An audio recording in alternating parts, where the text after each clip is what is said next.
Hey everyone, really excited for the conversation I have for you today. I'm with Bryce Tennison, former offensive lineman, played at SMU, also spent some time in Japan and in the Arena Football League. We're out here at his facility in Austin, Texas, or actually Dripping Springs. There you go. Shout out to Drip. It's 100 degrees, we're sweating. It's hot, baby. I just got done with a couple sessions too, so we're out here working. Don't think we're just trying to look pretty.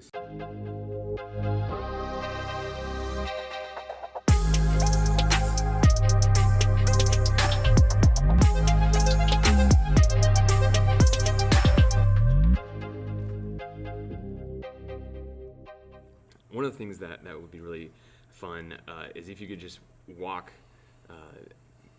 us through maybe a game preparation and maybe even a game for a lineman. I think majority of people that watch football, it's all about quarterbacks, running backs, receivers. Yeah. You know, the flash boys, if you Sure. will.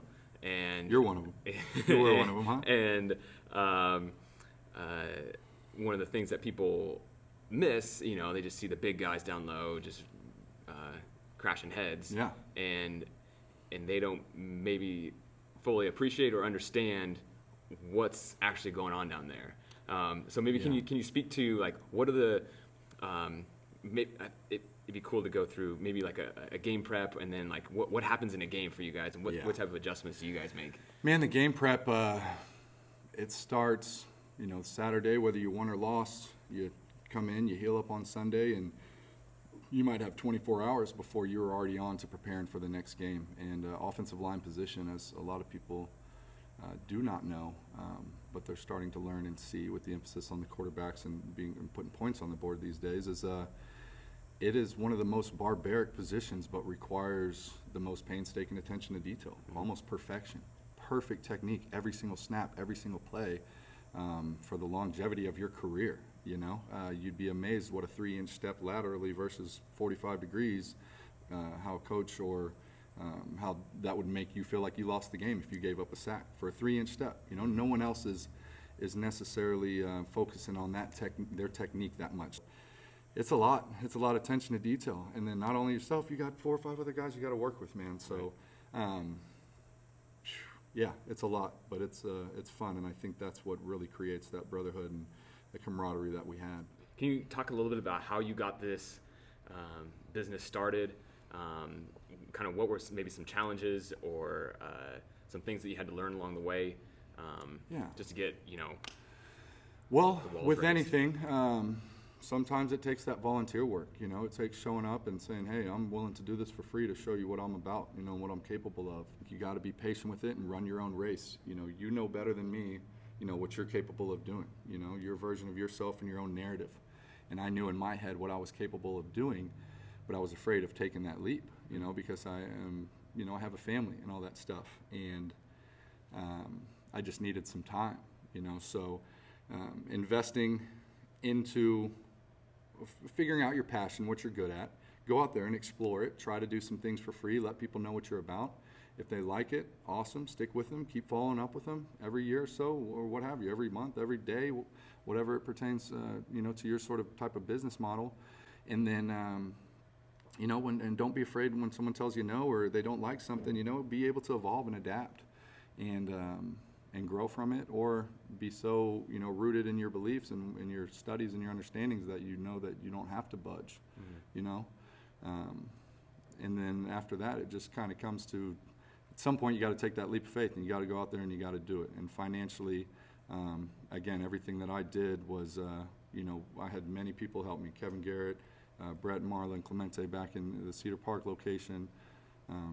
Kevin Garrett's out here in Dripping Springs, and just these coaches kind of taking you under the wing, and then working with the kids, and then relating to the parents. And before you know it, either they're reaching out to you, or you can ask them and say, hey, you know, you're interested in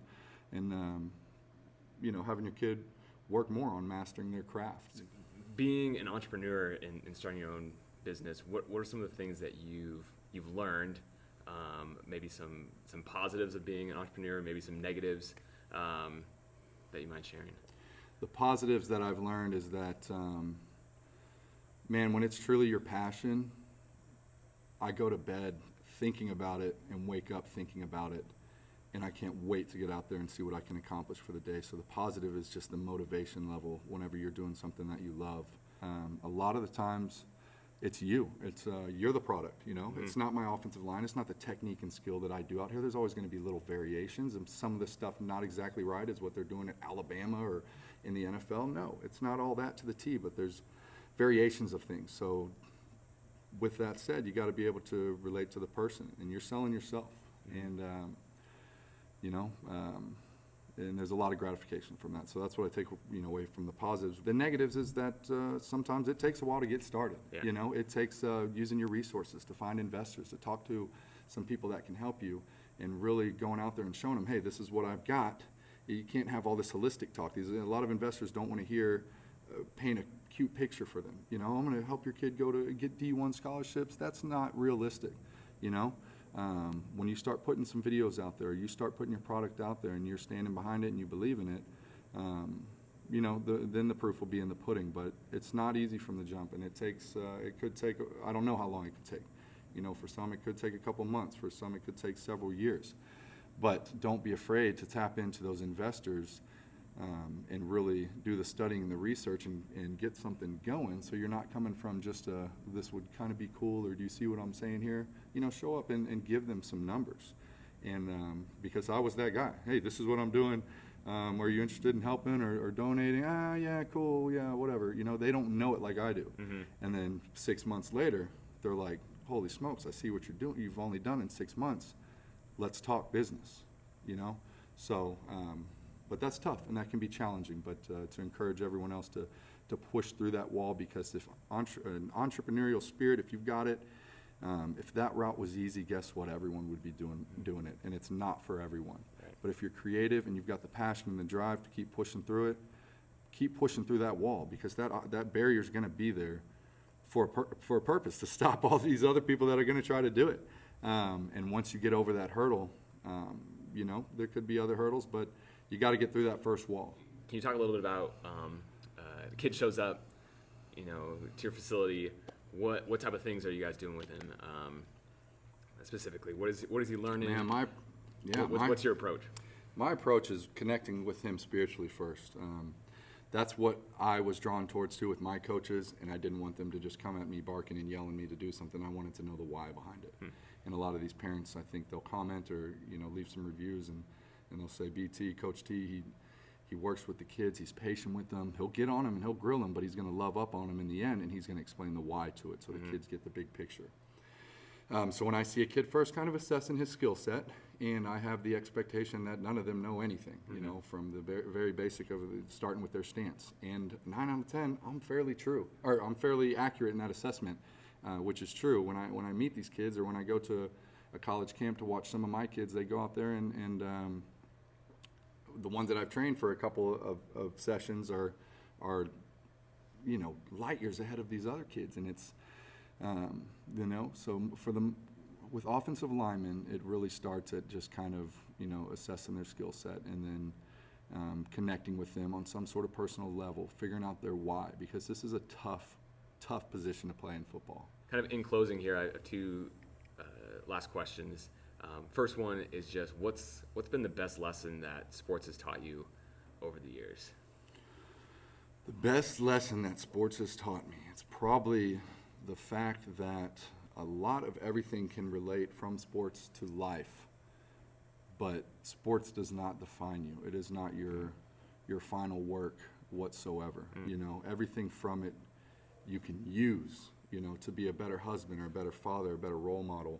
And that's what sports has taught me. And I learned that because there was a period through college when football seemed like everything, you know, and you're getting 4 hours of sleep, you're trying to make it to class, you're going to morning practice, you're going to film, you're going to evening practice, you're going to weights and all that stuff. And if you're not careful, you can begin to worship a sport in a game.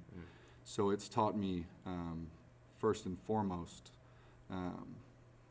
for myself, you know, to believe in my Lord and Savior, Jesus Christ.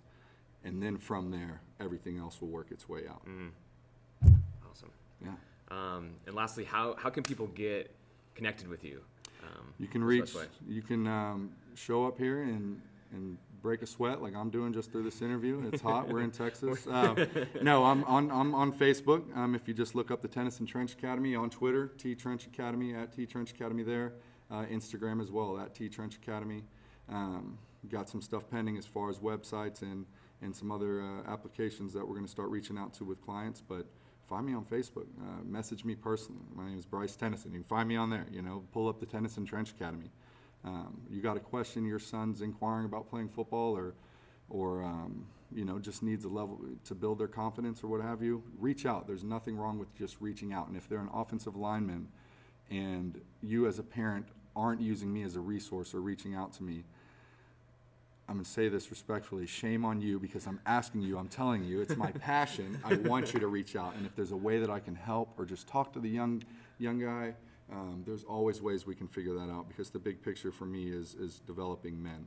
I believe everything else will fall into place after that. Awesome. Yeah. Bryce, love your passion, love your story, and really appreciate you taking the time and us chatting for a little bit. All right. Thank you, Stephen. Thank you.